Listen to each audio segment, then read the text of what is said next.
बिस्मिल्लाहिर्रहमानिर्रहीम। अस्सलामुअलैकुम। A1 TV के साथ मैं हूं अनम नकवी। नजर डालते हैं हेडलाइंस पर।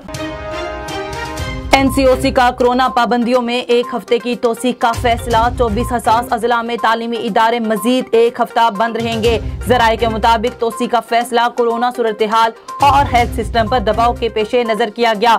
इस्लामाबाद, पंजाब और खैबर पख्तूनख्वा में पाबंदियों का जायजा लेने के लिए इजलास 15 सितंबर को होगा। कराची के ताजरों के लिए अच्छी खबर, जुम्मे के दिन कारोबार की इजाजत। नोटिफिकेशन जल्द जारी होने की तवक्को। पुलिस हुकाम को जुम्मे को कारोबार खोलने के फैसले से आगाह कर दिया गया। मार्केट्स रात 10 बजे तक खुली रहेंगी। रात 12 बजे तक होटल्स और रेस्टोरेंट्स पर आउटडोर सर्विस दी जा सकेगी।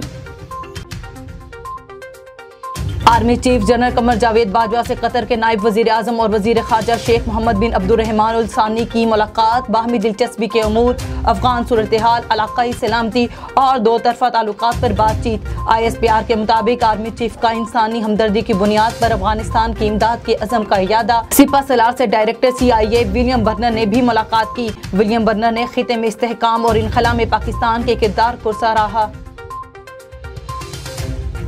वजीर आजम इमरान खान से कतर के नायब वजीर आजम की मुलाकात। दो तरफा अमूर और अफगानिस्तान समेत खिते की सूरत हाल पर बातचीत। मोहम्मद बिन अब्दुर्रहमान अल सानी की शाह महमूद कुरैशी से मुलाकात। मुश्तरका प्रेस कॉन्फ्रेंस में शाह महमूद कुरैशी ने कहा, आर्मी बरादरी अफगानिस्तान में अब तरीका बाइस बनने वाले इकदाम से गुरेज करे। अफगानिस्तान के एहसास बहाल किए जाएं। हेडलाइन से फिल वक्त इतना ही। मजीद खबरों से बाखबर रहने के लिए देखते रहिए A1 टीवी। A1 टीवी, सब पे नजर, अंदर की खबर।